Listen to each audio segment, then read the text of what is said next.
রাধে রাধে বন্ধুরা, কেমন আছো তোমরা সবাই? আশা করি তোমরা সবাই ভালো আছো আর আমরাও খুব ভালো আছি। আর ভিডিও শুরুতেই জানাই তোমাদেরকে শুভ সকাল।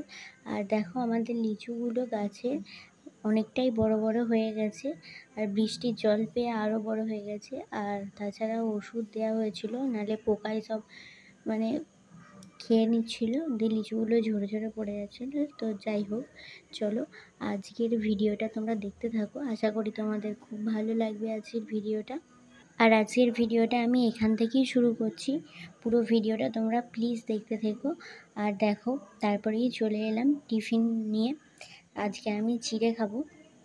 জিরে, কলা, হানি আর দুধ নিয়েছি। আর সাথে একটা সুগার ফ্রি মিষ্টিও নিয়েছি। কিছুদিন আগেই ডক্টর দেখাতে গিয়েছিলাম আর ডাক্তার বলল যে ওয়েটটা বেশি আছে, ওয়েটটা কমাতে হবে, ওয়েট লস তাই জন্য করতে শুরু করে দিয়েছি। তো আমার টিফিন করার পর রান্না বান্না সব কমপ্লিট হয়ে গেছে, তোমাদেরকে সেটা দেখাতে পারিনি আর কি। আর সামনেই তো নববর্ষ আসছে, ঘর দুয়ার পরিষ্কার না করলে হয়? নোংরি একদমই পছন্দ হয় না। আর বছরের প্রথম দিন নোংরির মধ্যে থাকতেও নেই।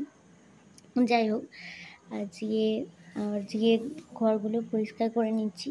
শুধু আমাদের ঘর নয়, বাবা মায়ের ঘরও পরিষ্কার করবো আর বারান্দাটাও পরিষ্কার করবো।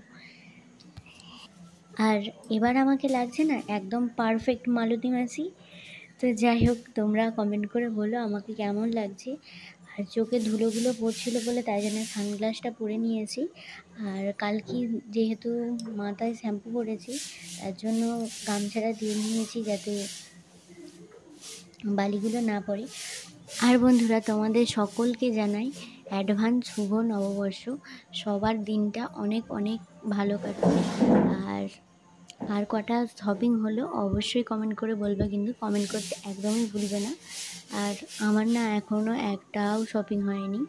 আর মনে হয় এবছর কিছুই কেনাকাটা হবে না, নববর্ষে কিচ্ছু কেনা হবে না, এটাই মনে হচ্ছে আর কি। আর বড়মশাই গিয়েছিল একটা নিমন্ত্রণ বাড়ি। আর নিমন্ত্রণ বাড়ি গিয়েছিলো বলে আমি বললাম আমাদের জন্য তাহলে একটা করে আইসক্রিম কিনে নিয়ে এসো। আর সেই মতো বাবু এখানে আইসক্রিম কিনে নিয়ে এসেছে। আর এই দেখো আমার বাবু। আর বাবুর সঙ্গে খেতে খেতে একটু পাগলামিও করে নিলাম।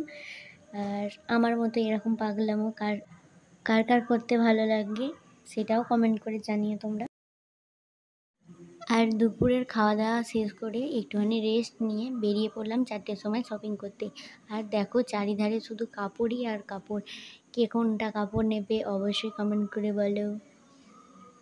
আমার তো সব কটাই কাপড় নিতে ইচ্ছা করছিল, মানে এখানে যা যা কাপড় দেখছি সবগুলি বাড়ি নিয়ে যেতে ইচ্ছা করছিল। তবে কিন্তু হ্যাঁ, আজকে আমার বরের পকেট পুরো ফাঁকা করে দিয়েছি। অনেক কটা শাড়ি নিয়েছি, সেসব ভিডিও দেখতে চাইলে কালকে অবশ্যই তোমাদেরকে দেবো। আজকের মতো টাটা।